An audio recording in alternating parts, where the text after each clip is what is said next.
dibagikan kepada seluruh muhajirin, semua suku-suku kecuali Ansar. Ansar Nabi gak kasih nih. Penduduk asli Madinah gak dikasih.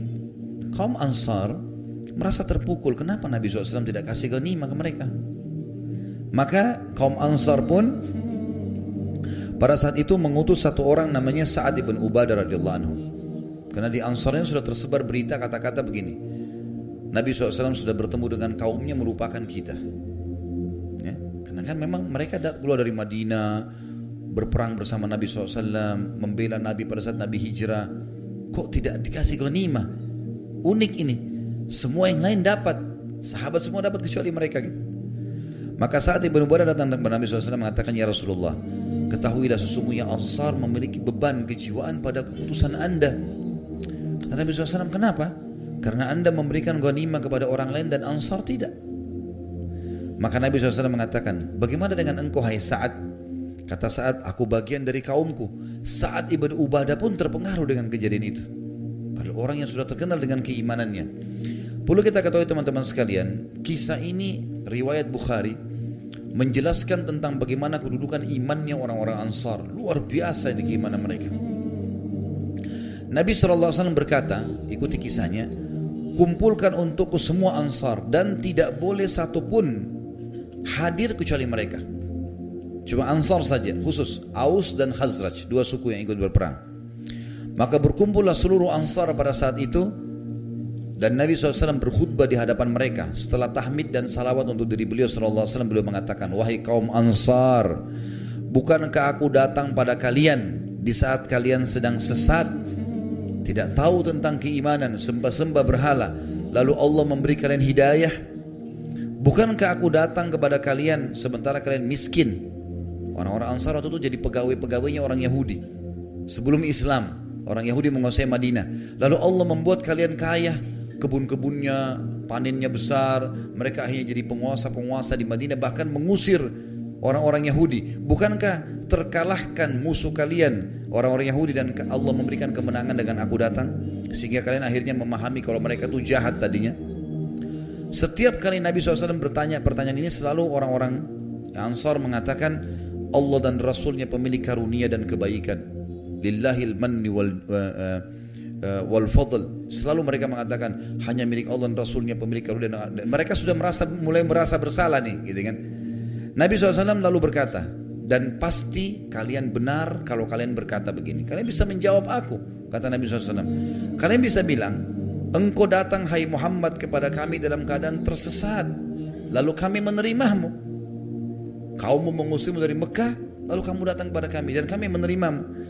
Datang dalam keadaan miskin, gak bawa harta sama sekali. Engkau bersama dengan para sahabat muhajirin hijrah tanpa ada miskin, dan kami memberimu. Orang-orang Ansar kan pada membagi-bagi, memberikan harta segala macam. Dan kamu terusir dan kami melindungimu. Kalian bisa bilang itu. Kaum Ansar serentak semua menjawab, sungguh milik Allah dan Rasulnya karunia dan kebaikan. Lillahi manni wal fadl, lillahi wa rasuli manni wal fadl. Mereka terus mengulangi kalimat itu. Nabi SAW mengatakan, wahai Ansar, ini kalimat yang luar biasa. Apakah kalian kecewa karena aku telah mengobati dan mengokohkan hati orang-orang yang lemah, dan aku bergantung dengan iman kalian? Mereka memang lemah, jadi saya kasih harta. Saya yakin karena keimanan kalian, kalian tidak akan butuh itu gitu. Karena kekayaan banyak di Madinah. Ini harta rampasan gampang gitu. Bagaimana pendapat kalian wahai Ansar, pada saat manusia membawa unta dan kambing sementara kalian membawa pulang Rasulullah sallallahu alaihi wasallam? Maka serentak seluruh Ansar menutup wajah-wajah mereka dengan imamah mereka sambil menangis, dan mereka mengatakan, kami telah ridho dengan Allah dan Rasulnya, kami telah ridho dengan Allah dan Rasulnya. Mereka terus menangis sampai akhirnya suara mereka terdengar di semua lokasi peperangan atau di semua di lokasi Bi'rana tadi. Bagaimana bisa teman-teman sekalian? Tentu kalau kita paham di sini, bagaimana bisa seseorang beriman tidak memahami bahwasanya harta tidak akan pernah senilai dengan Nabi Sallallahu Alaihi Wasallam? Mungkin, mustahil. Dan jawaban Nabi SAW ini hanya bisa difahami oleh orang-orang yang beriman. Kalau teman-teman di sini masih belum tangkap, itu perlu mendalami lagi lebih dalam ilmu agama. Karena bagaimana Nabi SAW bilang, orang-orang pulang dengan harta, kalian pulang dengan Rasulullah. Fahami kalimat ini. Artinya Biarpun mereka pulang bawa harta, saya pun tidak bawa harta. Saya pulang bersama kalian. Mana lebih mahal? Maka Nabi SAW lalu mendoakan, betul lihat orang Ansar semua menangis mengatakan, ya Allah, kasihanilah Ansar, kasihi mereka, kasih mereka harta, kasih mereka keturunan yang baik. Anak-anak Ansar dan cucu-cucu Ansar, ya Allah, musuhilah semua yang memusuhi Ansar dan kasihanilah semua orang yang mengasihi Ansar.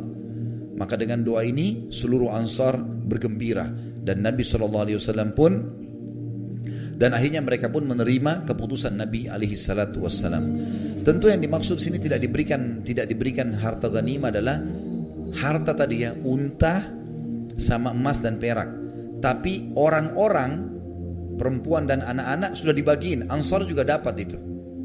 Khusus untuk manusia mereka dapat bagian, tapi harta mereka nggak dapat bagian, gitu kan?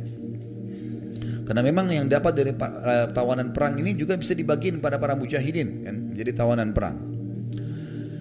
Tentu ini juga teman-teman sekalian ada banyak hadis tentang Ansar ya. Ansar orang asli Madinah. Kata Nabi SAW, mencintai Ansar bagian daripada keimanan, membenci Ansar bagian daripada kemunafikan. Gitu kan? Dan kita memang disuruh untuk mencintai mereka, mencintai kota mereka Madinah. Bahkan kalau kita bisa meninggal di Madinah, disuruh meninggal. Kata Nabi SAW, siapa yang bisa meninggal di Madinah maka lakukanlah. Jadi punya fadilah memang mereka.